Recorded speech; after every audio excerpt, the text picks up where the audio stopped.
Welcome to Out of the Blank.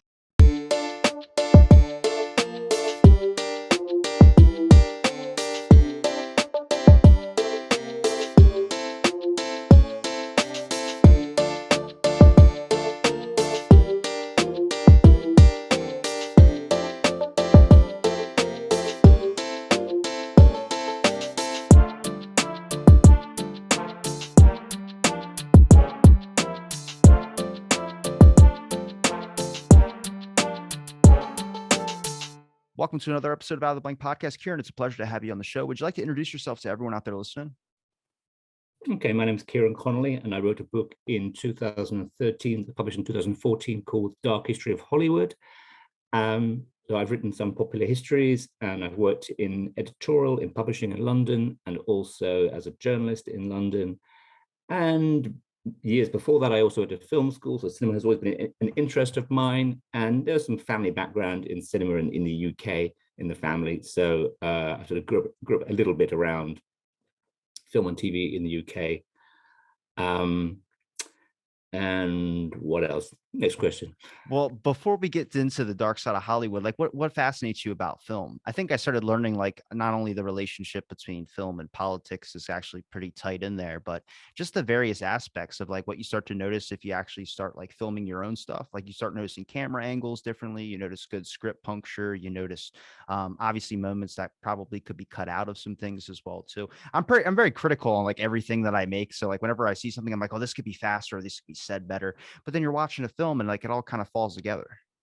Yeah, I think in a great film, you stop thinking too critically because you're just so swept up in it. And I think I always enjoyed as a kid just the just wonderful visual storytelling. If it was like an exciting adventure film or a wonderful comedy, I enjoyed that. And I suppose I was fueled a little bit because my father worked a bit in the industry as a screenwriter and a TV writer, and so he could kind of inform me a bit about it. I was just very excited by the end product and then how it came to be made. So over the years, I've interviewed a few people such as John Goldstone, who produced the Monty Python films, and David Arnold, who's a composer who worked on many of the more recent Bond films, and Christopher Hampton, who wrote Dangerous Liaisons and many other movies, and interviewing them about their craft and how it came and how you get those moments on screen. So I was always interested in filmmaking, and obviously, if you're English speaking and interested in filmmaking, you're thinking mainly about Hollywood filmmaking and the Hollywood industry. And I think there's a great romance in the history of Hollywood, in people leaving the East Coast, 100 years ago or 105 years ago, moving to sunny Southern California and starting a new world there, when it was at the time kind of where they would say people from the Midwest went to retire, and there wasn't that much going on, and there was sort of orange groves and things. And then because it's got wonderful light, because it's not unionized, because it's a bit cheaper there, and it's kind of a long way from the East Coast, and maybe some other reasons, this new industry takes root in kind of barns, the warehouses, barns, in Southern California. So that always interested me, and in writing the book, obviously, I sort of learned more about it. I wasn't always that focused on the sort of politics between the relationship between politics and Hollywood, but obviously that comes into it, as does the mobster, as does many elements. When it comes into, I guess, your first impressions before you started writing your book, like going into the mindset of like what you're going to find out about Hollywood. I mean, I wouldn't have even known anything unless I started learning about the 60s and 70s and kind of J. Edgar Hoover's invasion into Hollywood. And I was pretty taken away by it.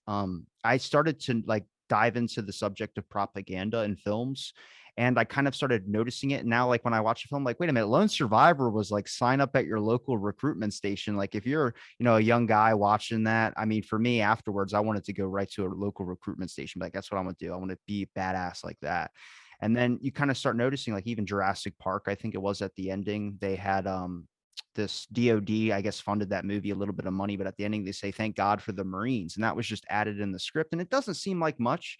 It's little small scale stuff, but it's like, I mean, it's like good advertising though. You really don't know about it until like you start noticing, I guess, the hints for it. And then you can pick it up really in any film, where now I'm just like analyzing all of my childhood stuff. Like, what was brainwashing me from when I was a kid? But to me, that's interesting. And I think you start noticing the relationship gets a little deeper. It's not just this sunny side picture of someone wanting to start their dreams in Hollywood and be on the big screen, which is like, I mean, that's a common thing for the youth, I think, is trying to go out to Hollywood. And you always hear your parents say, like, get a job, or conform into the industry. And it's like, I'm never going to do that, man. That's also fascinating. I mean, the whole route of fame and what it does to an actor as well too. I think there's some notable celebrities that had some pretty very public experiences with, I guess, the dealings of fame. But when it comes to your first impressions and also what you started to learn, could you take me through some of that? I'm just picking up on some of the things you said there. I mean, there's quite a lot in the book about certain celebrities and lives that have unraveled in Hollywood from the 20s to the present day. And I think what Hollywood does is that it amplifies whatever weaknesses you already have if you become successful. So if whatever kind of frailties might be there, you're then very famous and celebrated, and people are throwing money at you. So it's not maybe that surprising that things can then unravel very poorly in terms of addictions, excesses in different ways. What was the other question? I was asking about your first impressions into Hollywood, and obviously what you started learning. Hard to say my first impressions. The book came about because the publisher I was working for at the time, I worked in-house for a publisher called Amber Books in London, and they had done some popular histories on, say, the papacy, the Catholic Church, the Tudors, and they wanted to do one on Hollywood. And I said, well, I put my hand up and said, actually, well, this is kind of my topic, if you'll let me write it for you, because I've always been interested and learned more in the process of writing the book. And so it's quite hard to say what my first impression was, because it's sort of lifelong knowledge that's sort of grown. And what was the next question? Well, did you know about any of the dark stuff that was going on in Hollywood? I learned more in writing the book. So something that you've mentioned before about the mob in Hollywood. The Frank Sinatra stories I'd heard about. So those stories or not? Do you want me to tell those stories? If you want to tell a couple, I've seen only the pictures. I'm still like, I mean, I love Frank Sinatra. I've listened to his music. I have an old soul, I would say, when it comes to classical music. But I don't know anything besides maybe, I think, a story about his son being kidnapped at one point, or his alleged son. I don't know. That's a true story, that one. But before that, so Sinatra's career was on the wane. As a singer in the by the early 50s. And the story goes, and it is Hollywood law, LORE, that his connections with the mob, which was sort of known about in the sense that you might say that if you grew up as a nightclub singer, in New York in his age, you're going to have to sort of know the mobsters, whether how closely you were connected to them, we don't know, but you're going to have to sort of know them because they were part of that world. And they ran some of the clubs. And maybe Sinatra never kind of, chose to distance himself much from that connection. And I think maybe he enjoyed slightly the connection, knowing the mob made you kind of, a bit rough, a bit cool, a bit dangerous, And the mobsters, on the other hand, maybe enjoyed the fact, hey, we know this, this popular singer, they get some glamour and he gets some edge. And his singing career was on the wane. And the story goes that he used his mob connections. To get the part in the film From Here to Eternity with Montgomery Clift in, I think that's the early 50s now. And so when you see The Godfather, and there's a sequence of the Robert Duvall character going to the head of the studio and saying, and the head of the studio is showing him this lovely horse, and they're pushing to get, forgotten I've forgotten the character's name, but there's a sort of Latino popular singer, kind of Sinatra kind of character in The Godfather, trying to get into Hollywood, and the mob are acting for him. They try and persuade the head of the studio to give the singer a role. The head of the studio says no, and the next sequence is the head of the studio waking up and that lovely horse's head in his bed. Yeah, so that's the sort of Hollywood law that was loosely based on an incident in Sinatra's life. He used his mob connections possibly in that way, or they used that way to get his career in Hollywood going. And then he then did so he did From Here to Eternity. I think he was nominated for an Oscar for the role. He got his new record deal, I think, with Capitol. He began recording some of his greatest songs with the Songs for Swinging Lovers albums, working with Nelson Riddle. So it all sort of picked up again from there for the next 10, 15 years. Well, it's a smart business strategy if you think about it. I mean, if you're a musician, you're looking for some extra, I wouldn't say fame, but some extra, I guess, edge to you. Hanging out with mob. I mean, if the mob had connections into Hollywood already, I mean, it's already kind of like a little bit of a deal. I think, like, I probably know more about the FBI's involvement in there. To me, that's just interesting. Like, how deep did the mob connections go with Hollywood? Because, I mean, besides individual actors, I mean, did they have an influence as much as maybe the press office or the FBI or other forms of government? I think what I do know is the way that the mobs infiltrated the studios, not in the sort of press level, but in terms of the unions. So so prohibition ends in late 20s, yes, and you then got mobsters thinking, well, where's our kind of what's another lucrative revenue stream for us? So some move from Chicago west and think, okay, well, Hollywood's a emerging industry. What can we do there? And having sort of previously sort of muscled in on businesses in Chicago, they then muscle in on the unions in Hollywood, so the technicians' unions. And what they were doing was, so George Brown and Willie Bioff got themselves to run the technicians' unions, and then they were pushing for very small advancements in say pay for the union members, and in return they were taking quite major kickbacks from the studios. So it's not like a good thing, like trying to get people, I guess, more money for the work that they do. It's kind of like just trying to get a little extra for themselves as well. Yeah, they were getting more for themselves and minimal stuff for the members of their unions.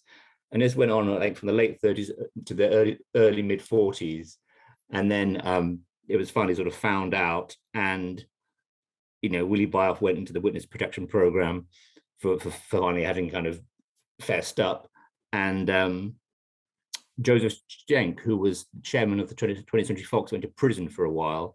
I think he got sort of 5 years, but he only sort of served 1 year. Then he got a presidential pardon from Truman.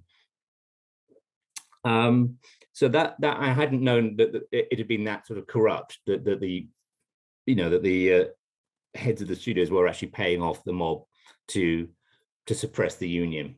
I don't know much about if it at all happened at a sort of press office level or FBI things.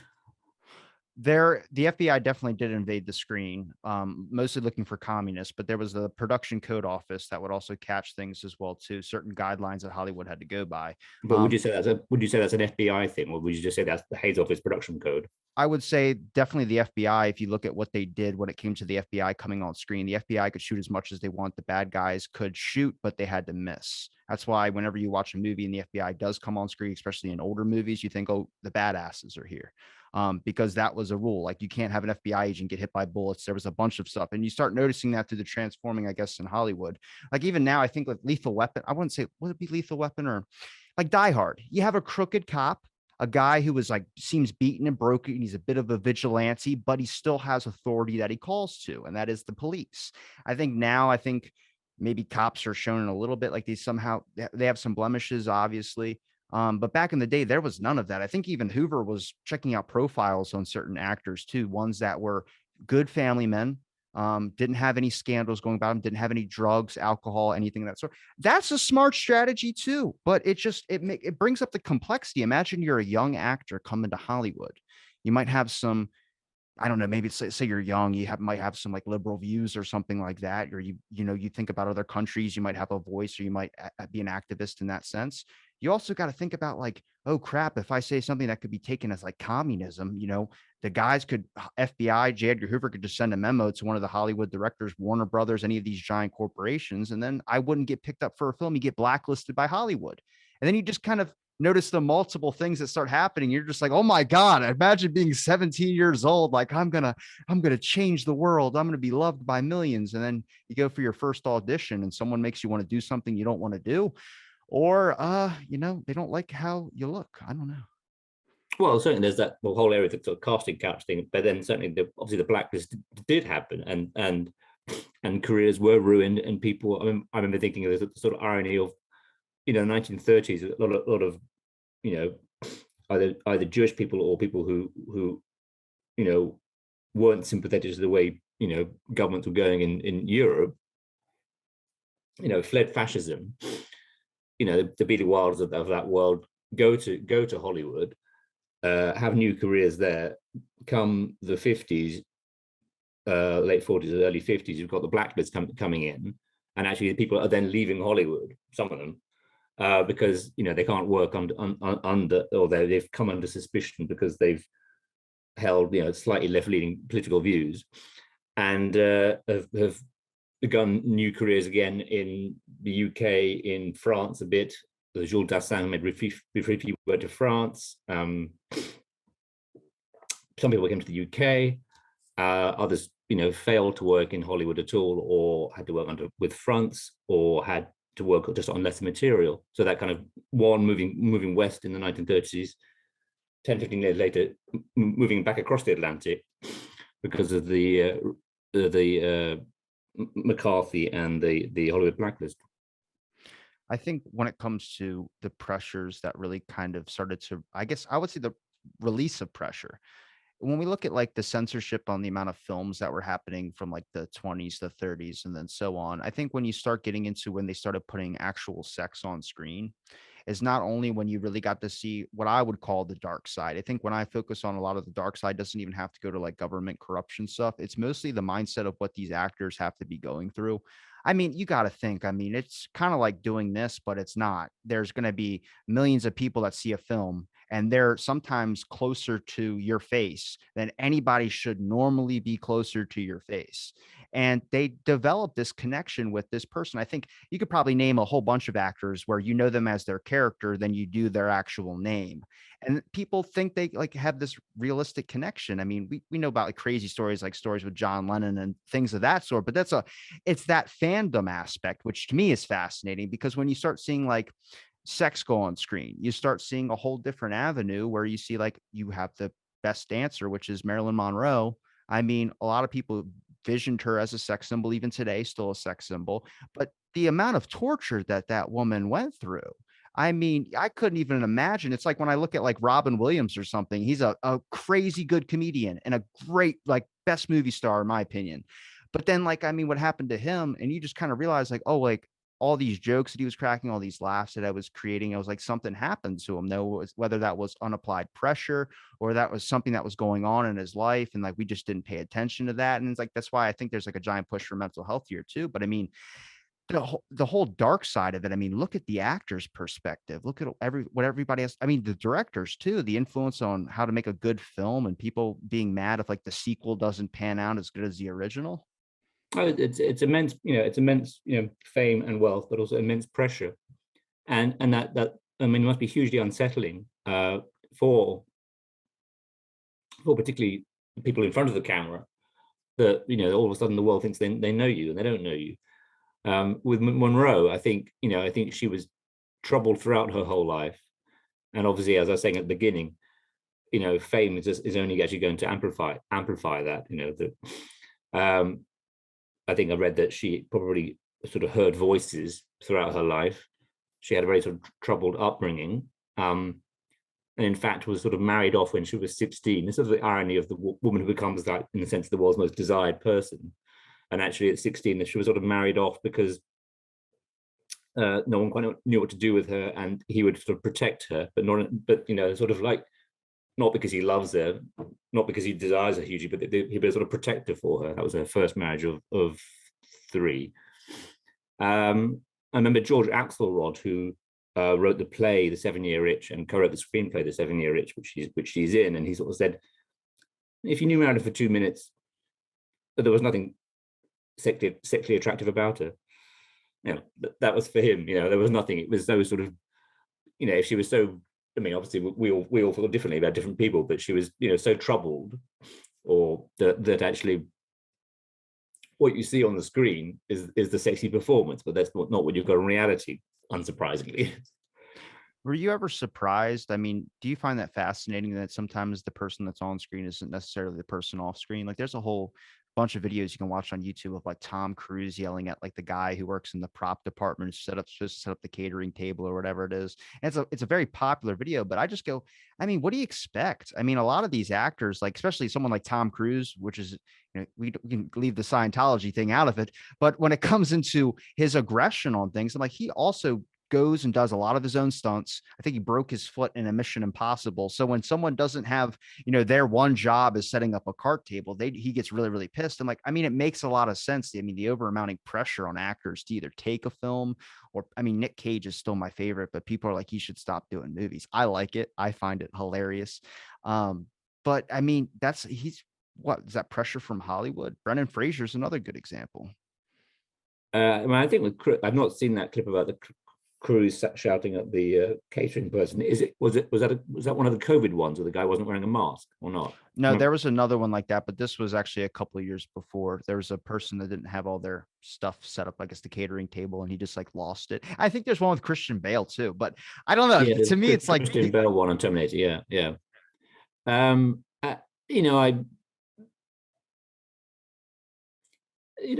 got we all have our moments in the office, and everyone's going to have their moment in the office. And I suppose the thing is that person repeatedly like that, or it's just every once in a while there's going to be a tricky moment. So I don't think there are that many stories about Cruise. But after a while you do begin to sort of hear some stories. I can't think of any right now, of course, of people who are difficult to work with. But I think with Cruise, it's very much, increasingly he does all his own stunts, and these both Top Gun Maverick, which I've not seen yet, and the recent Mission Impossible films are kind of becoming ever more, spectacular, with him doing ever more spectacular things. Do you ever think there was a gold age of film? Like, would you consider today like a not on the basis of film, like the actual movie thing, but just like, I guess the business in general? Like, I'm surprised even with Marilyn Monroe, when you look at her, it's kind of like you wish there was guardrails set up. At least, I mean, Elvis is probably my only example on this but he was like the first person to ever experience like real like fame first, where he was like, I mean, like a giant monopolizing figure, but he also stepped in every single pothole where anybody following could be like, don't do what he did. And that's a nice way of putting it about Elvis. Yeah, I think the thing that the John Lennon said about Elvis was that, for us, the Beatles, it was tough, but there were 4 of us. God help poor Elvis, he was there on his own, to deal with the kind of the onslaught of fame, or people wanting something from you, either with good intentions or with poor intentions, and the endless attention. Yeah. And Elvis's career is such a sort of tragedy. Yeah. But with the golden age of film, do you think it was better? So golden age of film, I mean, I suppose people usually talk about the sort of studio systems, so in the sort of 1930s and the 1940s.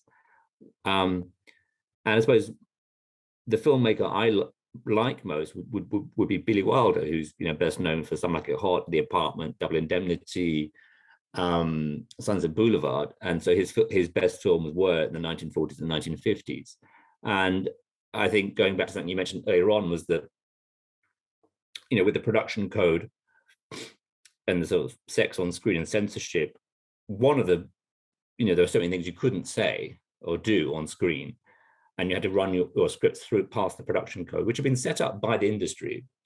The upside of it was that you had to be more ingenious in making your point because you couldn't be explicit about it. And so that could with the right kind of film lead to very sort of sort of elegant storytelling, and you have to work a bit harder. And it's the same. It's sometimes the same way with, like, all of a sudden they say you've got less budget for the film. What are you going to do? And you're going, okay, I've got to think more creatively, and you can't come up with a better solution. And you think actually that was better than the first idea anyway. Do you think that there ever should be restrictions on film? Like, if you could go back to the beginning before there was a whole censorship thing, do you think there should be restrictions on? I always go like, I mean, creativity, I think if it's good and it's done right, people are going to like it. I've seen stuff where I could never think of in a million years, like subtle ways of hinting at something or subtle ways of doing something, whether it's a director's perspective or an actor's perspective, which is just like, I would have never thought of that. And then I get it. Like M. Night Shyamalan, Jesus, man. Every time I watch one of his films, I'm losing my mind because, like, at the ending, I was like, I did not expect that. But it's, he created a whole career off of like these twist endings and these kind of things you can keep rewatching and seeing something over again. But then you have other films that like push the boundaries, like Coen Brothers. I'm a big fan. If you ever see Ballad of Buster Scruggs, I mean, I've seen that. Yeah, that yeah, movie is like 8 different movies in one. But yeah. they're like really dark, but they're like really like there's some I couldn't even explain it to you, where to me it's like every time I watch it, it's just something where it's just like they pulled it off in like the best possible way. Like, I mean, everything you keep guessing this is going to happen, which is what we do in films, and then it doesn't end up that way.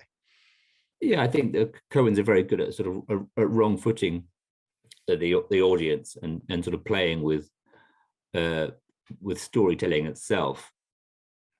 I mean, I think there's a sort of twist in the way that the story in Inside Llewyn Davis is told, which I enjoyed. That's their film from maybe it's 10 years ago now, but about the Greenwich Village musician.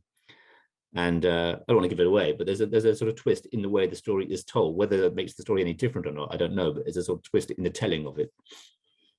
Do you prefer like a actual like real storytelling, or do you prefer just like a good story? Like, it doesn't have to be all based on an actual event.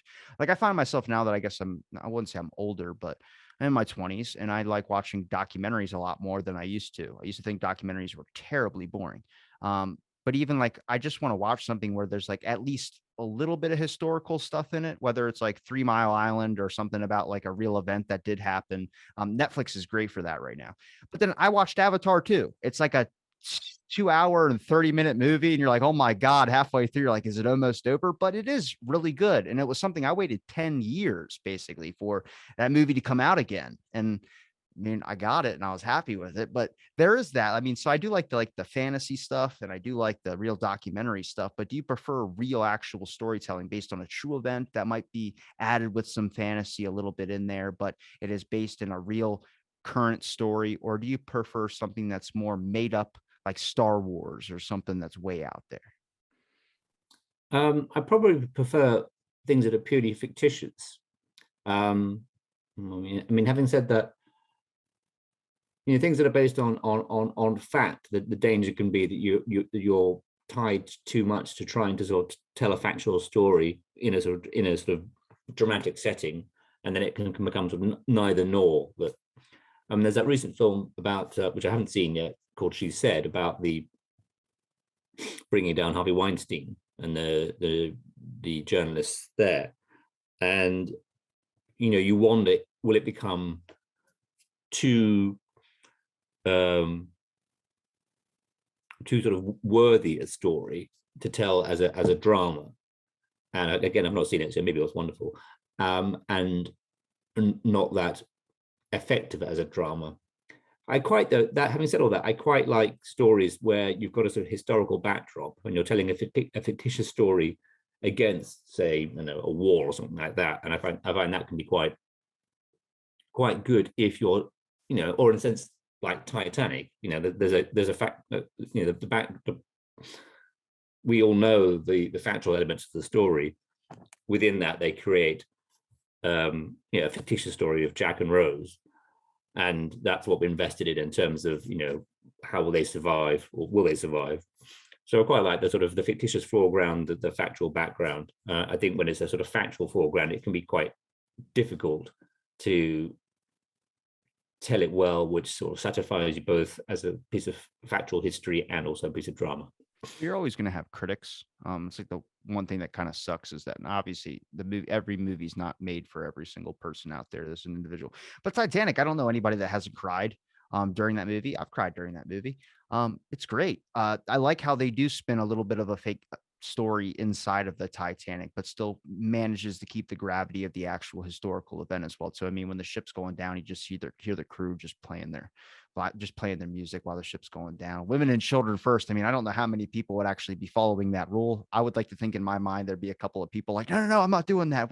I'm getting on the boat first, But that's like with every movie that comes to like some impending disaster as well. So I think it's what makes Armageddon. I don't know if you ever seen that movie where they're trying Never to seen Armageddon. so I mean, there's a lot of movies out there that have like this impending doom that's going to happen. Have you ever seen I'm Legend? Yes, I've seen Armageddon. I enjoyed That's a Armageddon. fantastic movie too. Like the drama stuff, I actually start to have a little bit more respect for.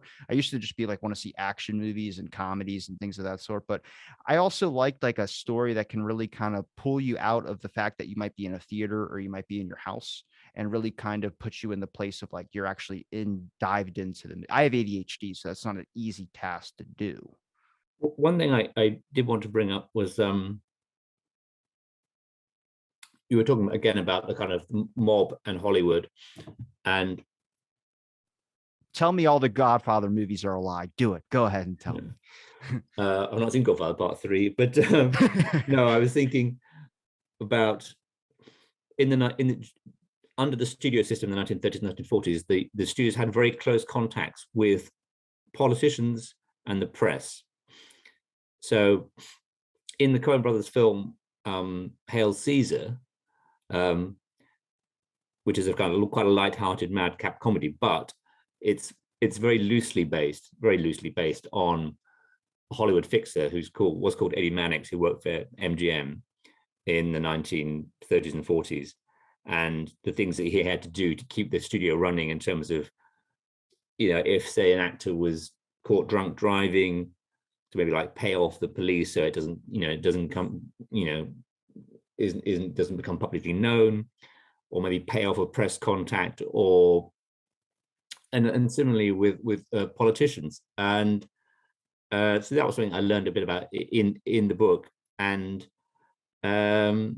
also, obviously, because it's Hollywood, you don't have to use money always. You can just use your charm. You can sort of say, oh, well, would you like a tour of the studio? Do you want to meet some film stars?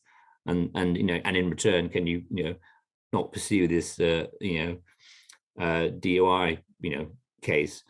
So it was interesting to learn about the kind of the heft that Hollywood had, and how it was sort of unscrupulous in playing those contacts with police and hospitals and the press and politicians during that age.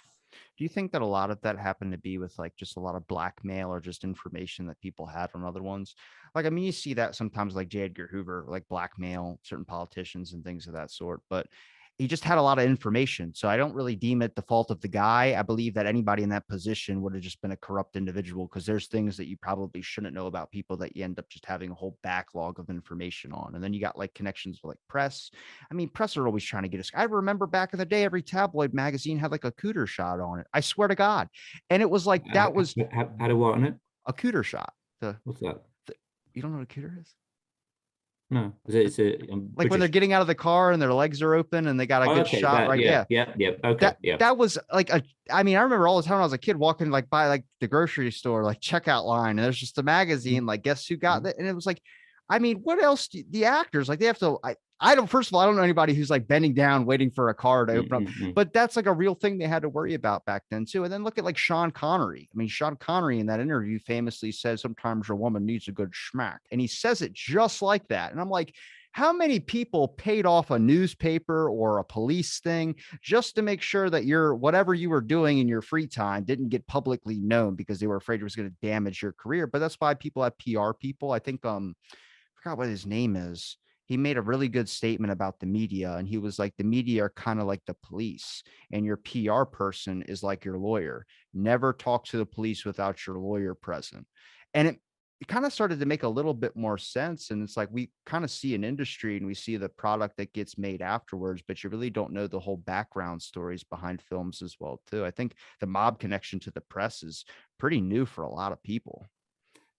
Yeah, I don't know much about mob connection to the press. I mean, certainly, again, going back to that kind of early era of the studio system, Jerry Giesler was the kind of lawyer that they always rang when they had, something to, possibly hush up or, address the situation before the police get there. Take care of. I got you. I'm kidding. Yeah, well, not that sinister, but kind of like let's present it in a way that is the least damaging for the celebrity, before the eyes of the public or the police.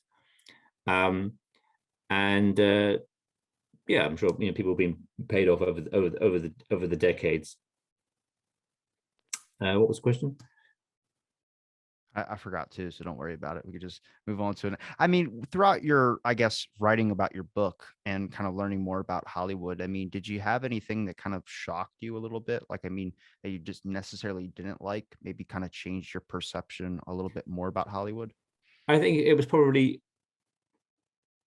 that it can be a dark place. It isn't wholly a dark place, but it can be a dark place. It isn't a surprise. I think at times I was surprised at the sort of the depth of the sort of corruption at times within the studios, such as the stories I was telling. And there's one story about Patricia Douglas, who was again going back to this character Eddie Mannix, who worked for MGM in the 30s and 40s, and there's a woman called Patricia Douglas who was a dancer, teetotal virgin, 19 years old, answered a call from MGM in the maybe late 30s to go to what she thought was going to be an audition or something. And actually she and a lot of other dancers are then bussed out to a sort of remote ranch owned by MGM. And it turns out, and they're sort of dressed up as cute cowgirls, and it turns out that they're going to be there as a sort of entertainment for 500 salesmen who've come across from all over the country for the last day of their sales conference. And the girls think they're dancers. The men, I think, have been promised a stag affair and kind of think, oh, these girls are party favors. So the evening gets sort of, Eddie Mannix and Louis B. Mayer appear at the beginning of the evening sort of to welcome everybody, and then they leave. And the evening gets increasingly drunken. And this Patricia Douglas is trying to sort of, be pleasant while this guy's trying to grope her, and she's trying to get away from his wandering hands. Later on, he and another guy kind of hold her down and force alcohol down her. Then she claims he takes her outside and he raped her. After this, she then pursues her case through the courts, but always comes up against the sort of the might of the studio, which has much greater influence with the district attorney Buron Fitz, who was a friend of Louis B. Mayer's, and Mayer had contributed to his reappointment campaign.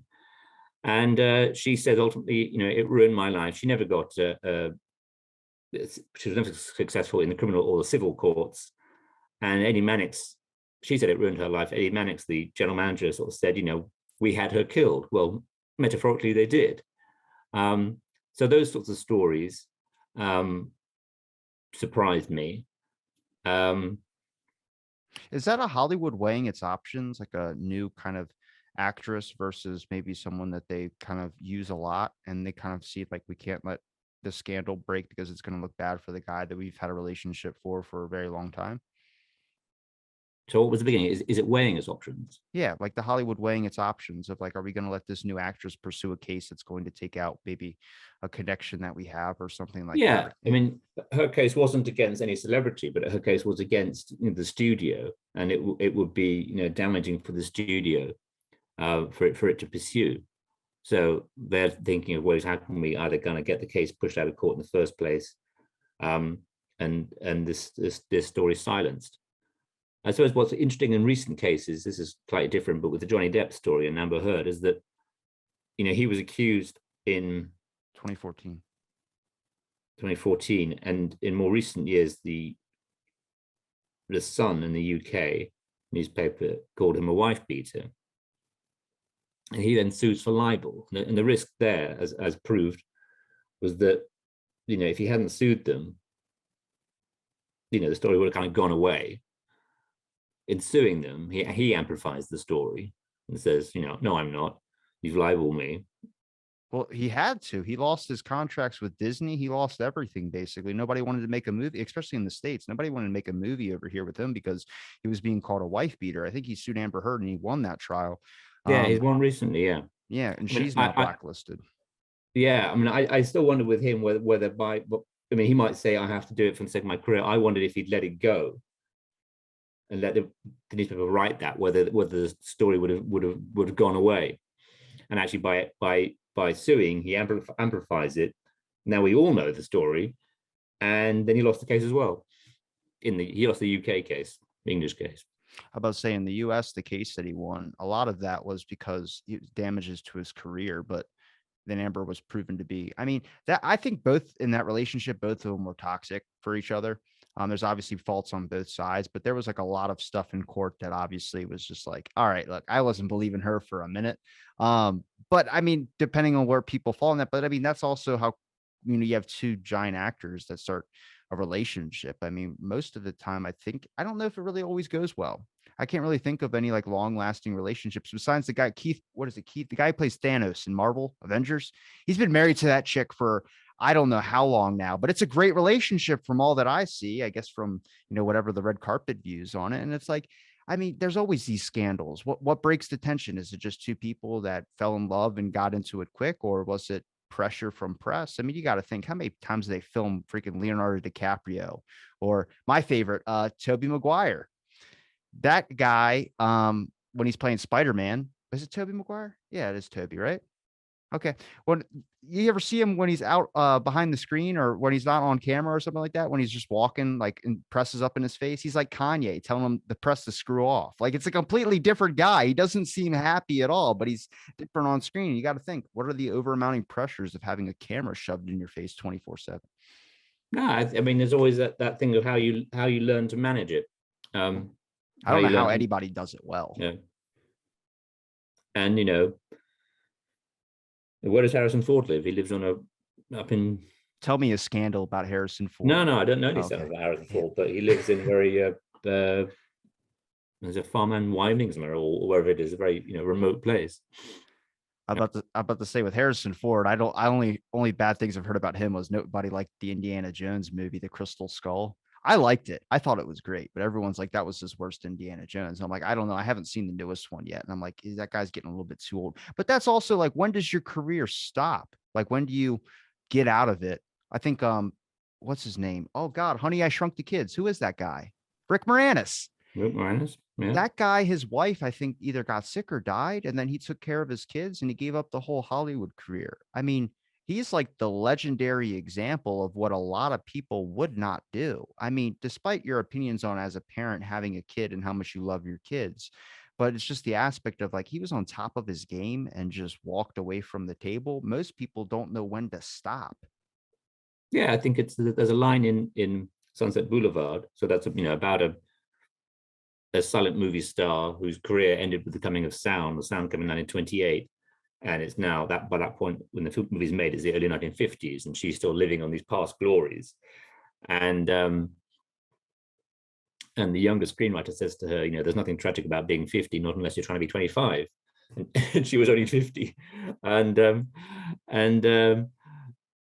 Yeah, it's that case of, and it's particularly cruel on women because Hollywood is so much about celebrating youthful beauty. So there's that line in the is it the First Wives Club, Goldie Hawn line about there are only three roles for women in Hollywood: babe, district attorney, and driving Miss Daisy. You play the young romantic lead until you're 40. Then when you're 50, you reappear playing the DA, and then when you're 80, you play driving Miss Daisy. And so, yeah, very much a case of when do you sort of bow out on a career. And actually, Harrison Ford said when he's now must be pushing 80, when he finally finished filming next year's Indiana Jones film, that's the last time I fall over for you. But now he's also now doing this television series, isn't he? The Western for Paramount Plus. What would about to say, what would you think, like, when you watch a film, do you notice a lot of the stuff, like the gender stuff, the ethnicity stuff? I didn't start realizing that was a thing until, like, I mean, I kind of knew there was like some weird stuff, but when I was started like looking for researchers to talk about films, I started noticing people that study like the gender history of films, the ethnicity history of films, the propaganda in films, and I just kind of started going, there's a lot as a viewer or just a common, I guess, the public, they just don't notice about films. And there's even stuff I miss as well too, like rewatching movies over again. And I'm like, okay, I could totally see that this is divided either one side or something like that. I mean, there's plenty of stuff that won't be produced today, but there's even like a movement, I think, in that movie with The Rock, where he was doing what is that? About the skyscrapers, where he was like some type of rescue guy. I never saw it, but people were upset that the person that was originally it was based on like a story or something like that, but the person, they should have got a disabled person to play it, and then they were upset that it was The Rock. I was like, well, they're not caring about accuracy at this point. They're just using The Rock's name for to get people to go see the movie. It's like the only reason I watched Fast and Furious, once I found out The Rock wasn't in it, I'm like, I'm not watching this. I watched it for cars, and then they went into outer space, and I was like, I'm good. I'm done. I'm done. Um, so the question about I mean, like gender and diversity, this kind of question. Yeah, I mean, just roles or just I But guess yeah. I think what you notice, I mean, certainly in terms of skin color, as like whether you're going to have an interracial relationship, would the conservative Hollywood studios allow that? Would Will Smith play against a white actress? Or actually, no, it would be a kind of Latino actress. It would be Will Smith and Eva Mendes in Hitch or something like that. And there was supposed to be, wasn't there a scene in? I think there was a love scene in the Pelican Brief film with Denzel Washington and Julia Roberts, and that was cut before the final film was released. And was it cut because it just wasn't right for the story? Some people say, was it cut because he was uncomfortable with the scene and how that would play with an African American audience? I don't know, but this was a story I read somewhere. It's kind of like the implications when you're making a film as a director, where I get kind of stressed, or I focus from their aspect too. As much as I worry about the actors and actresses, I mean, the overall risks and all the other stuff they have to go through with fame and so much. But directors, I mean, when you make a film, is someone going to take something away that you necessarily can't think of? Um, for instance, John Cena. John Cena, when he made the new Fast and Furious movie, I think it was nine, he talked about Taiwan was going to be the first country to see the film, and China just lost it because they don't recognize Taiwan as a country. So he apologized in like Mandarin, and I'm like, yo, if I just stay off social media if you're an actor. Holy crap, I could not even think of like that impact, because I don't think like I would never think that saying the word Taiwan or saying the country in the same sentence would just have this national giant security issue when it comes to, which makes a lot more sense why government's involved in films. I mean, that makes 100% sense. Like the movie Pearl Harbor, we had to get review of that over in Japan as well too before we could even distribute that movie Pearl Harbor. There was an actual extra scene where there was a person, as someone was talking, there was a person on the back of the ship that got lit up by a machine gun, like just disintegrated. And Japan's like, cut that out, take it out. And like, why? And it's like, you don't need all that. That's extra. You don't need that extraness. You already have the gravity and a lot of real events that happen in there, but you don't need to add that. That's just like putting salt in the wound. And then you're like, okay, so now it can turn into a giant World War III if you make a film the wrong way. Yeah, I think. I mean, it can be a very powerful medium, and it's a global medium. So show some sensitivity there in what you're making and how you're presenting it to the world. On the other hand, don't if you really believe in certain things, don't compromise them. You can't please everybody. That's true. I So mean, on look on, at on certain things, so to speak, stick to your guns on certain issues. Decide which ones you need to fight, which ones you could concede on.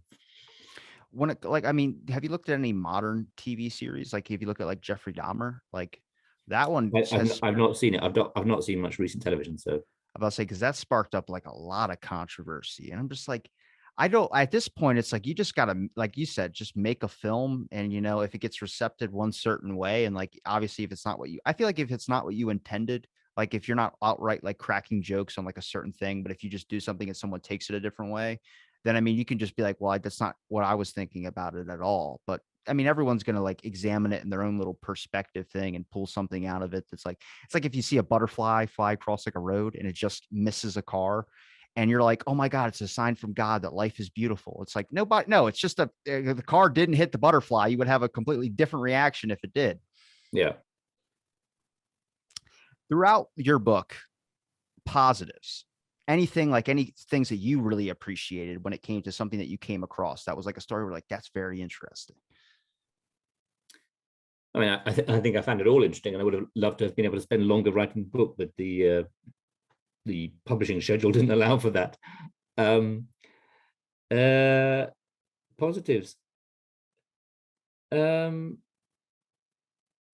Yeah, I didn't sort of see it in a positive or negative way. I just found it interesting to work on it. And I mean, positives are in the sense, having this conversation as a positive. I was in a documentary for on television about kind of Hollywood things. Learning more about Hollywood and filmmaking was just a positive. I hope to at some point write more about cinema. Do you think that like there would be a good film out there that would talk about a lot of the stuff that goes on in Hollywood? Not like a documentary on like a certain scandal, but just talking about like the realness of Hollywood. I think if you ever see Studio, what is it, Movie 43? It was like a bunch of little small little movies packed up into one. It's got like all the top cast of actors like Hugh Jackman, Halle Berry, and all this, but they're just a bunch of little small movie scenes. But it's like making fun of Hollywood, and it's also just making fun of the actors as well too. Like, I mean, Hugh Jackman had balls on his chin, and it was supposed to be like a metaphor for the date that he was on could only see that, and everyone else couldn't. And it was like the stupidest 10-minute skit. It's like the Cohen, like the Ballad of Buster Scruggs. It's like a bunch of small little movies in one. But it was like, what am I watching? And then you're kind of like looking at like it's actors not only making fun of their own self-image, but it's also making fun of like just Hollywood in general, which to me, I'm like, that's a first. We usually see everything gets casted in like a really, really good light. And if there's ever like movies on set, or if there's ever something like a fourth wall break that talks about like the real industry of Hollywood, it's never depicted as end up finding out about it later. And I think that's why it shocks so many people. I think often when Hollywood makes movies about Hollywood, it's often quite fake. It's surprisingly how poorly it can show itself, and it's not a question of if it shows itself in a positive or a negative light. It just shows it in a sort of phony kind of showbizy light. In the Last Tycoon, so the Scott Fitzgerald novel, which I don't think is a great novel, but it is about Hollywood. Yeah, Scott Fitzgerald went twice to Hollywood to work as a screenwriter, neither time particularly successfully. So, but from that, he got raw material, which was observing how Hollywood worked.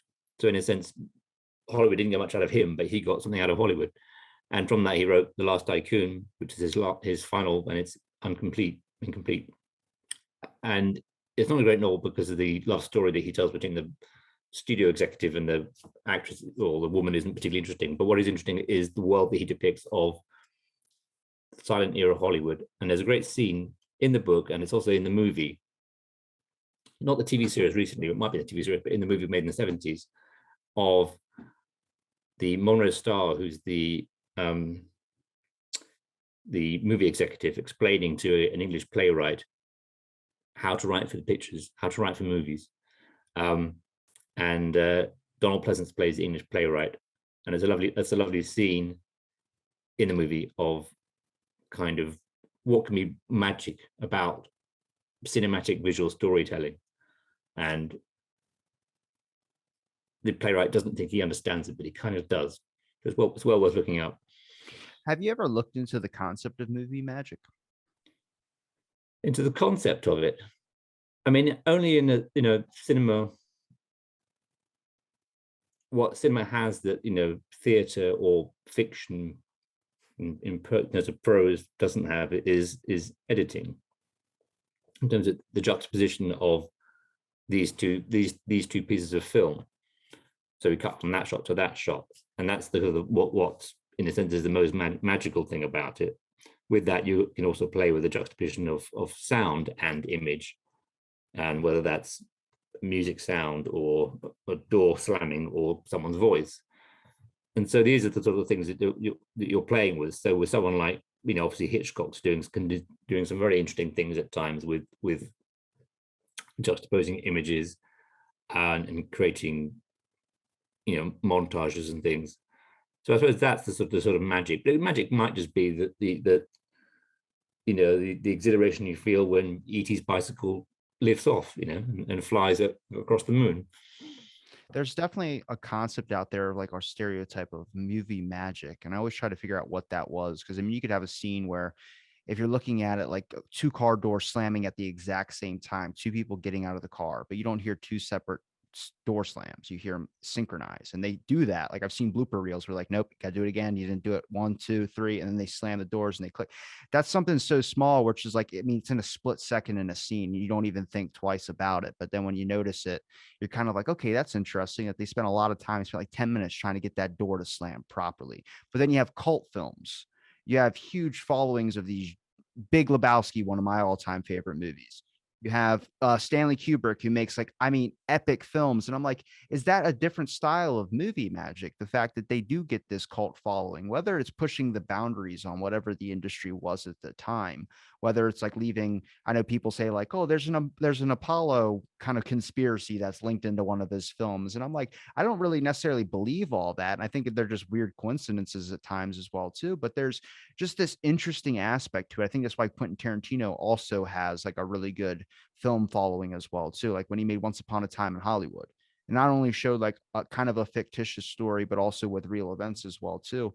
But it gave like, it was a different take than a lot of other movies out there probably would have done it. I mean, maybe that's Tarantino's style, but it's also what I would call movie magic, not even on the basis of cameras, but on the basis of how the story's told. Like there's just something in there, whether it's a slight thing you couldn't think of that's going to be funny and it's going to really sink in with the audience, or it's maybe own personal opinion that doesn't really seep through so much as like a giant political thing. It just kind of seems like, bam, here's this. And you're kind of like, that's an interesting take. I mean, I suppose the thing about cult films as opposed to other films is you don't know what's going to become a cult film and what's not. I mean, would you say Lebowski's a cult film or? Hell yeah, that's a cult film. There's people, it's inspired a religion, dudism, where That's people dress true. up as It's the by dude. religion, it's Judaism and White Russians. No, I like Lebowski a lot, and I didn't see it when it came out, I don't think. And then I sort of caught up with it a bit later on, and actually, it's probably the film of theirs. I could recite you every single word on that one. Might be the film of theirs I like most, and I suppose that's that interesting mix of a sort of Raymond Chandler story told with this stoned, It got me interested in bowling, man. I'm yeah, telling you, central character. Yeah. that started my whole like just passion for. I mean, do you ever have a film that like really spoke to you, something that you could rewatch 1,000 times and you'd still enjoy it? Maybe something, it could be from when you're a kid, it could be something from when, recent times, something that inspired you to do something new. I mean, The Big Lebowski, not only my first drink was a White Russian, bowling inspired that for me. I've also on like, I think if there's like a quiz game you can play that does movie titles. I'm like top in the world on Big Lebowski. I was for a brief amount of time because that was like something I had seen over and over. I mean, what's his name? Oh God, the guy who does the car commercial. Oh no, who's the guy who plays in The Ranch with Ashton Kutcher? The mustache dude who plays the stranger in The Big Lebowski. Yes. Oh my. Like, I mean, just not even. I wouldn't say maybe at the time they weren't an all-star cast, but they're definitely known names throughout Hollywood now. Sam Elliott, got John Goodman, Jim. Oh, I'm gonna blank on his name. Steve Buscemi. Why am I doing that? I'm Buscemi. Well, having an I mean, off day. Jeff Bridges and John Goodman were big at the time, and Steve Buscemi, Philip Seymour Hoffman was kind of rising then. And John Turturro had been around. John Turturro had been, Barton Fink and other things. So yeah.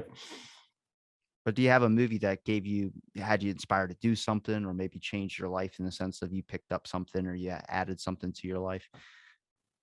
I'm not sure movies ever changed my life. There are moments you remember from movies that sort of touched you. Has a movie ever inspired me to do anything? I mean, it's like, You could say Old Yeller. I mean, at the ending of Old Yeller, I think everybody was inspired to go adopt a dog and not shoot it. what's that? Sorry? Old Yeller? I said, Old I think Yeller? at the ending of that one, you don't know what Old Yeller is? Hmm. Bro. What are we talking about? You've never seen that old Western movie where they're on the prairie and the dog saves the kid's life and the dog gets rabies and he shoots it. And it's like, I saw it in fourth grade and I was like, why, what are No, we doing? I wanted to watch Tuck Everlasting. And it's I've like, not even heard of Old Yeller. wow. Maybe that's one. Maybe that's one that hasn't traveled very well across the across the Atlantic. Is a, I guess that makes a lot of sense. It would be, you ever heard of Tuck Everlasting? Mm, Okay. All right. Sorry. You named a couple movies I didn't know either. So I guess it's fair that I'm probably doing the same thing. But you never had a movie that wanted you inspired to do something. You don't have a cult favorite? probably not. Do you have a favorite director? No, that would be Billy Wilder. Well, what's his best movie that you like? The Apartment. What's The Apartment? You should know The Apartment. I should. The Apartment is a Christmas movie. So here you go. The Oh God. Apartment is the story of Jack Lemmon and Shirley MacLaine. Jack Lemmon works in a big insurance firm, and he's got himself in a tricky situation because some of the senior men in the firm have started using Jack Lemmon's apartment for their trysts. And this has been good for Jack Lemmon in the sense that he keeps being promoted because he's, in favor with the senior executives, so they can have their extramarital affairs in his apartment. But he doesn't like the situation. And then he finds himself falling in love with Shirley MacLaine, who's one of the elevator girls. But he doesn't know that she is in a relationship with one of these senior executives using Jack Lemmon's apartment. I gotta watch that movie. You've got to watch it. It's a Christmas movie, and it's a very it's a bittersweet. I know it's like Christmas movie, but most Christmas movies are like, I mean, I'm not gonna complain about Christmas movies because you see the ones that they're making now, it's all about murder, which I like. That's the times now. The times is all, they just made a Grinch horror movie and then a Winnie the Pooh horror movie where I was like, you got the right from Disney to do that? That's insane. Does Disney own Winnie the Pooh? Yeah, that's all their Pixar Studios or whatever it is. Pixar. I'm not sure Disney owns it. Anyway, It's so called the Blood and Grinch, Honey. Watch it. the, That's the really good. the Grinch horror movie is okay. I can see that. Yeah, I think I saw the poster for that. I mean, I say The Apartment is a Christmas movie. It's not a Christmas movie like Elf. It's a movie that's set around Christmas and New Year. So in a kind of background way, it's a Christmas movie. So that's Like what Die I Hard. yeah, like Die Hard happens to be set at Christmas, but you kind of don't think of it. I mean, these days we do think of Die Hard as a Christmas movie because we keep talking about it, but at the time we didn't really think, oh, it's a big Christmas movie, and it didn't come out at Christmas. It came out, I think, in the autumn. Die Hard. So yeah. Do you I mean, like when it comes to like cocaine, you ever see the trailer for Cocaine Bear? I think I've even heard of Cocaine Bear. It's brand new, but it's based on a real event that happened a long time ago. This is where movies are going. They're just becoming really, really insane, but they're going off some true stories. So Cocaine Bear is based on a real event. I think it happened almost like 40 years ago. What happened was a plane was drug smuggling, and at the back of the plane, something happened, and they threw out a bunch of cocaine, and it landed in a national park, and a bear ate it, and it started ravaging through this town. That is a real event. It's a real story. You can look that up. They made a Cocaine Bear movie about it, and they did kind of Hollywood it up. I can tell through some of the things, like bear can't climb trees, and the guy's like covered in cocaine, and the bear smells it and then runs right up the tree. That stuff's obviously added in. But I'm like, well, movies are just getting insane now. Like, are we ever going to see a movie that's going to come out that's going to have a large kind of sequel audience, or like Harry Potter?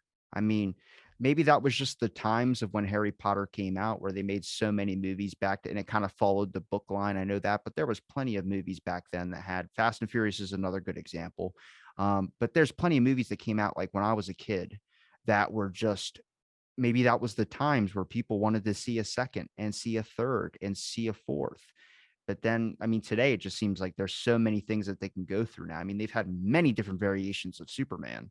Um, and I think Henry Cavill just gave up the cape as well too, or was kicked out of the thing. So it's like I don't see the original person going all the way through to the end. You get to watch these people grow. Yeah, I mean, I think the studios are now even more than before trying to exploit as much as possible the kind of intellectual properties that they've got. So Marvel's done, I'm not a huge fan of the films, but I've not seen many of them, but done great things in the past sort of, since sort of Iron Man in creating the whole Marvel expanded universe and with the sort of interconnected storylines. and Warner Brothers with the DC characters, yeah, they keep trying to find ways to either revive Superman, also with Batman. Um, I think actually that kind of approach is, the studios are making fewer films, far fewer mid-budget films, more tentpole films such as the kind of the big superhero spectacles. Um, um, I think it shows you that the acting position isn't as secure as it used to be. And this is just from my own personal observation. I mean, they kicked out Henry Cavill as Superman, but look at how many Supermans took the place. I mean, there was a real point where obviously Christopher Reeves wasn't going to do Superman anymore after he had his injury. So they had to get another one. That's understandable. But then now at this point, it's like they don't care how much money you're requesting for. At this point, it's like, should the actor just be grateful that they really got the role in the first place? Like, I deserve actors should get paid. But back in the day, people used to cover up a scandal on someone because that was a known name and they like this guy in their films and they can keep making more and more and more with them. Now it's like they'll be more than happy to drop you. So it's kind of like forcing actors to keep their nose kind of clean in a sense as well too, but also a sensitive aspect of the position. Like, oh, you guys want me back to play another role? Because at this point they can just remake a whole other Superman and start it off from the beginning or just tell a different side of the story. There's been so many different variations of Superman. You could do that with really Batman. You can do that with any of these monolithic figures. And then, yeah, yeah, I think that they can exploit these characters in so many different ways. And I think even before Christopher Reeve's accident, the kind of at that point the Superman franchise has sort of run out of steam, and the accident was in the early mid-90s, and the last film he'd done was later 80s anyway, so, and hadn't been very successful. So I don't think it was so much about him. It's not also is it even a very particularly good role for an actor, Superman? you don't think what do you mean? An interesting role for an actor to play?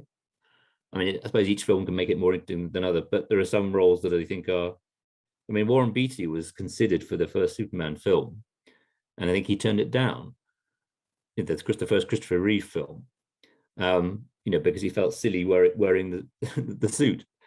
Maybe times move on and actors don't feel silly wearing the costume, but I think at that point he did. He thought, I can't really see myself doing this. Superhero movies are not interesting from the plot point perspective. Like Superman, if you looked at him from like as a creative movie to make, no, it's a guy that has like basically every single superpower. In a sense, he's a god. I mean, there's not really anything really creative about that. But what is really interesting to me is the reaction that it has to the public or the youth.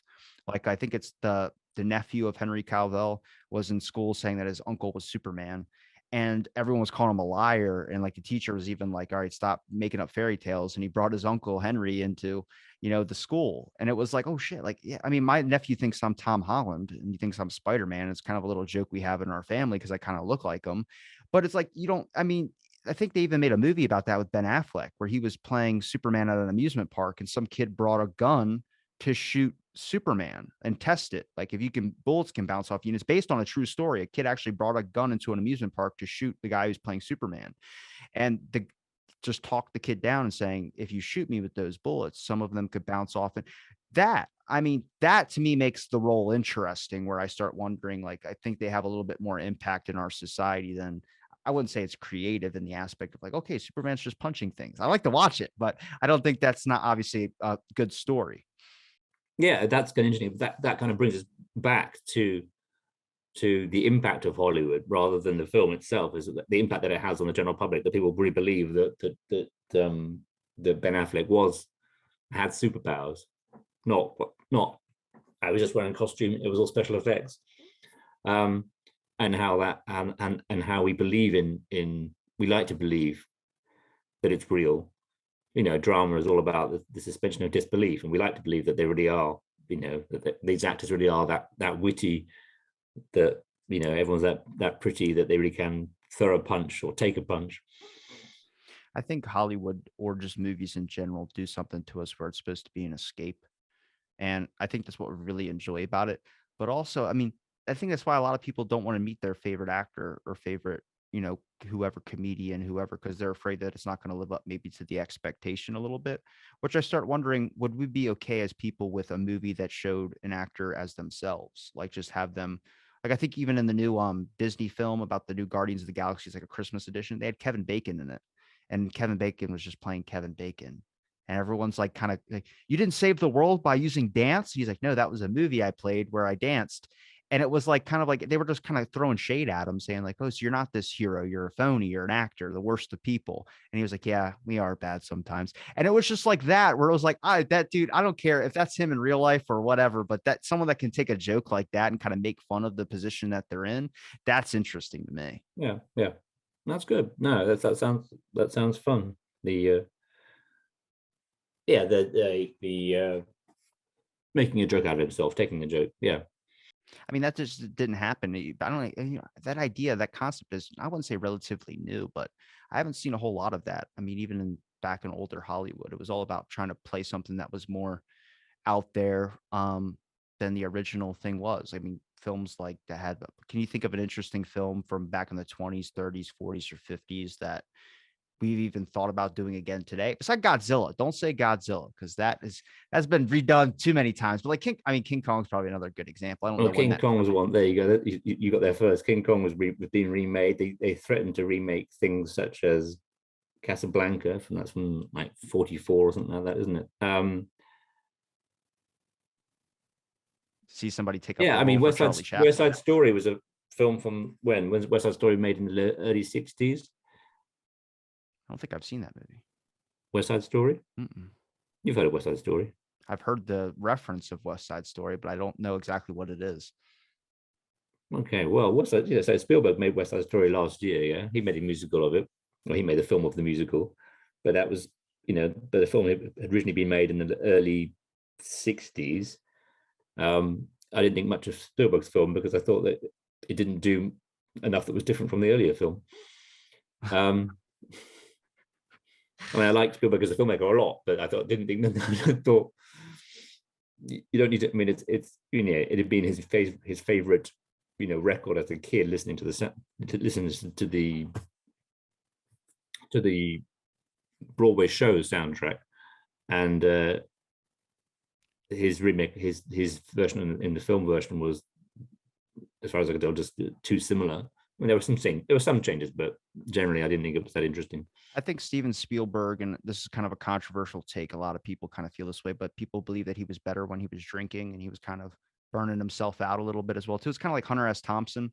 If you ever heard what Hunter S. Thompson does in a day, it does not sound like you'll ever function ever. But he was a terrific writer. People think it was because that he was like drugging and he was doing all these crazy living styles, and that's kind of like with Steven Spielberg. A lot of his newer stuff I do not like. I think he was way better back in the day, but I've I, heard. I was unaware that he ever was drinking. No, there was like a big, pretty sure it's Steven Spielberg. Um, he's making new books now, but they're like political, if I'm not mistaken. Or if I follow his Twitter, I think, and it's like kind of political. But I've heard that from a lot of people that like his older films were a lot better when he was kind of a little bit more crazy and kind of living like a different lifestyle than I think when his wife or whoever got him clean. And that's like a terrible, like I said, controversial take. Like you don't want someone to be beating the shit out of their bodies, but at the same time, it's like Hunter S. Thompson, like I said, great example that the stuff that dude was able to create, ideas he was able to write down, and the lifestyle he was living. It's like, I don't know if you can't do that if you're not in pain or if you're not doing a bunch of different things.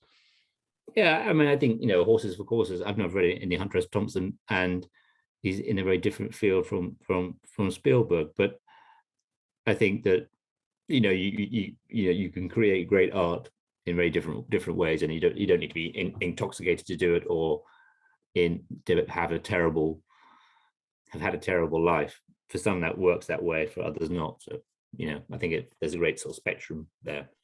Yeah, I mean, obviously, but just with the Steven Spielberg scenario, just that's what people believe. I mean, I like I said, I haven't seen a whole bunch of Steven Spielberg films to be able to give you my own take on that. I think I've seen some of his older stuff, which I liked.